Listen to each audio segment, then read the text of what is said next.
that Robert Owen arrived slowly at the conclusion that it was individual property and individual profit that was, in a sense, undermining the opportunities to create a new society. That inequalities in society were created by inequalities in the ownership of property and in the ownership of wealth and profit. Owen couldn't quite bring himself to turn over ownership of his property to the community, but people did get to live there for free. All goods were distributed at the village store. It was not the most efficient system. One New Harmony member named Paul Brown wrote that even salads were deposited in the store to be handed out, making 10,000 unnecessary steps and causing them to come to the tables in a wilted, deadened state. Before long, many members were losing their enthusiasm for the experiment. In the end, I think one of the problems in New Harmony was that it was a big group of idealists in one place, in a very isolated place. They spent a lot of time thinking about the ideal of the perfect community. Ultimately, you had a lot of thinkers and not enough doers. The work simply didn't get done. Before long, industries that had thrived under George Rapp's followers were either sputtering or out of business altogether. After 2 years, several reorganizations, and 7 different constitutions,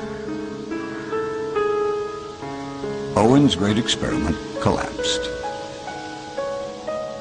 Owen had a very hard time acknowledging that there was a failure at New Harmony, and through a period of many months when everyone around him, including his sons, was saying things are falling apart, Owen was saying things are going great here. But eventually he couldn't keep up that pretense any longer because everyone was leaving.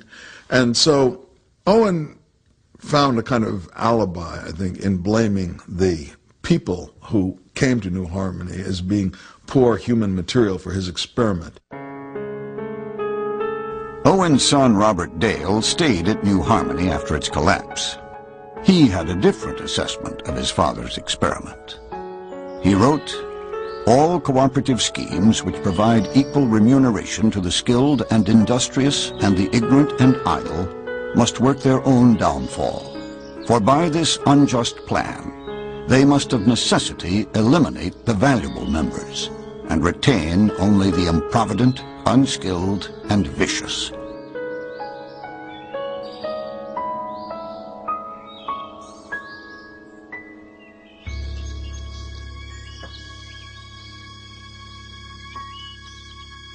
Despite the failure of New Harmony and other early attempts to put socialism into practice, the idea continued to generate great excitement. Soon, 2 philosophers would take utopian hope and turn it into faith by arguing that socialism was not only desirable, it was inevitable.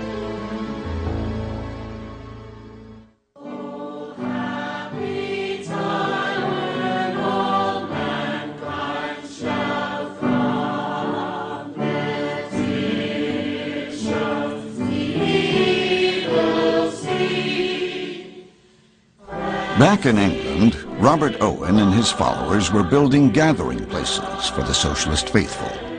They called them halls of science. Each week, thousands of adherents of Owen's new moral world flocked there seeking inspiration.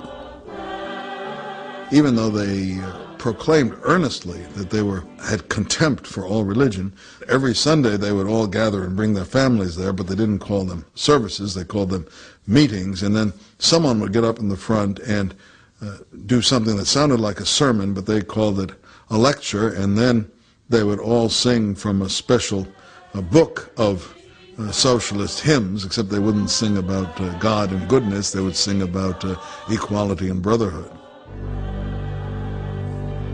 In 1843, the Manchester congregation included a 22-year-old German journalist and radical named Friedrich Engels. For a young man rebelling against the faith of his parents, the services held a great appeal. Engels was a bit of a rebel. I think he was the typical frat boy in many ways. He was very interested in the military, he was interested in sports, he loved pubs, he loved women. But he was also an intellectual. He was in many ways the kind of person you would immediately recognize as a leader and as somebody people would congregate around.